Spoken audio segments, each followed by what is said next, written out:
Mr. Speaker, I also would like to join Honorable Bashir in welcoming the Vice President of the Region 5 of the Somali region, Mr. Speaker of Ethiopia. Mr. Speaker, Ethiopia is the next frontier of business. And as you know, we have a long border with the Ethiopian country. Mr. Speaker, for those of us who traveled to Addis Ababa, the others who went just because of that AU elections, Mr. Speaker, they have seen how Addis Ababa has changed. Addis Ababa now is the new Dubai of Africa, Mr. Speaker. We have a lot of lessons to learn from that country on how they have developed that city to a modern city, Mr. Speaker. And Mr. Speaker, that city grew in less than 10 years to what it is, Mr. Speaker. If you can walk in the middle of the night at 2 a.m. when we were there, Mr. Speaker, in that city without any fear of your security, of your belongings or anything, Mr. Speaker. So, Mr. Speaker, instead of doing a benchmarking in Europe or America or anywhere else in the world or in Singapore or wherever you want to go, Mr. Speaker, we need to do a benchmarking on how to develop a city in Addis Ababa, Mr. Speaker. This is also a country with a population of 100 million people. Investors from Kenya have gone there, led by Safaricom. Mr. Speaker, the Safaricom has 30 million clients, for example, in Kenya.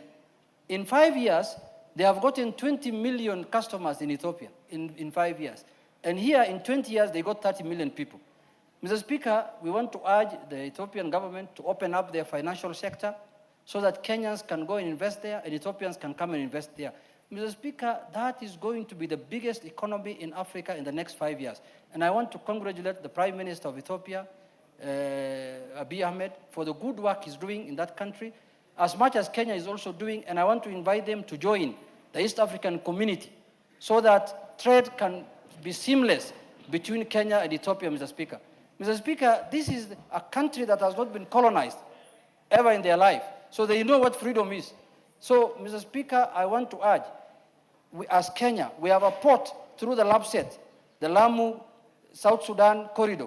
Mr. Speaker, that port should be dedicated to the Ethiopian country of 130 million people, because that port is going to serve the Ethiopian people the way they want it, and we should give it to them, Mr. Speaker. Lastly, Mr. Speaker, Ethiopia has the cheapest electricity in Africa, and God has put us as their neighbors.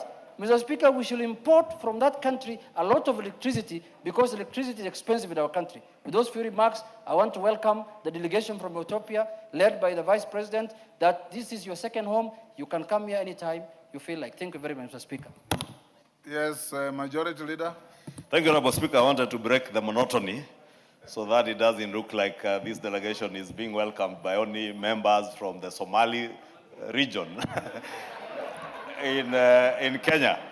Although Honorable Junet, the leader of minority, is a Luo Somali. Is officially... Yes, Junet, what is it? Mr. Speaker, you know this is a house of record. And I think somebody has sent the majority leader to destroy my political career. Mr. Speaker, I am a Somali by birth, but I have ceased to be one long time ago politically. So please, be careful. Thank you, Honorable Speaker. I was correcting only that he did listen, that although he was born a Somali, he is a Luo. He's an assimilated Luo and naturalized Luo. And allow me, Honorable Speaker, also to welcome this delegation from Somaliland. And as Honorable Bashir and the leader of minority have said, from the Somali region in Ethiopia, that to re-emphasize what they have already said, that Ethiopia remains a very critical partner to our nation. And Honorable Speaker, not just in terms of trade in the issues that Honorable Junet has spoken to, but also in food security. Ethiopia is not just giving us cheap power, but also helping us with food security, Honorable Speaker. Almost 50% of the beans that we consume in this country comes from Ethiopia. And a bit of wheat and barley that comes from Ethiopia. And definitely, Honorable Speaker, even meat, because I'm a trader in meat, there's a lot of beef cattle that comes from Ethiopia and finds its way to our dinner tables in this country. And as we welcome this delegation, we want to request you to continue deepening and tightening the relationship between our country and your country. And as much as we compete on the athletics field, that we compete, and when we win, cheers as much as we cheer you when you win on the athletics field. But it is possible to integrate our region and grow together, grow our economies together.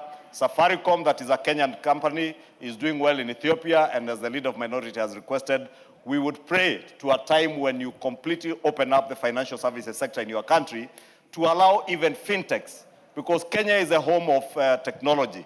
Kenya is the home of very innovative young men and women who can invest in your country, and we look forward to the opening up of your economy to get more fintechs and people investing in the financial service sector in the Ethiopian economy. Because being a big country with a huge population, it has a very good potential of creating a good market for Kenyan businesses, and also the same way that your farmers are benefiting from the Kenyan economy in a big way. Thank you, Honorable Speaker, and I welcome that delegation. Para. 1 minute. Mr. Speaker, I join my colleagues in welcoming the delegation from the Somali region of Ethiopia. Mr. Speaker, it's now 60 plus years since we got independence. And more important than anything else is the need for us to have a people-to-people integration. And the only way to do that is for the countries in the region to open up, so that this potential that essentially extends all the way from Sudan, Eritrea, Somalia, Djibouti, Kenya, Ethiopia, and the wider East Africa. Mr. Speaker, can you protect me from Junet and his colleagues here? Junet. Mr. Speaker. Order, you're out of order. Thank you, Mr. Speaker. Mr. Speaker, we are looking at that kind of an economy. We are looking at an economy that is probably the size of Europe, both in terms of population and in terms of resources. And once we are all able to open up all those countries, about 11 of them, and then create what we call both we remove all the tariff and non-tariff barriers to trade and movement. We also have a democracy in all those countries and systems in which we can relate to one another. I think we will consign poverty and underdevelopment in Africa to history. So thank you very much, Mr. Speaker. Thank you. I am also promoting that, and I want to see the wider integration of the Horn of Africa and the East African community. Thank you. Thank you. We'll stop there.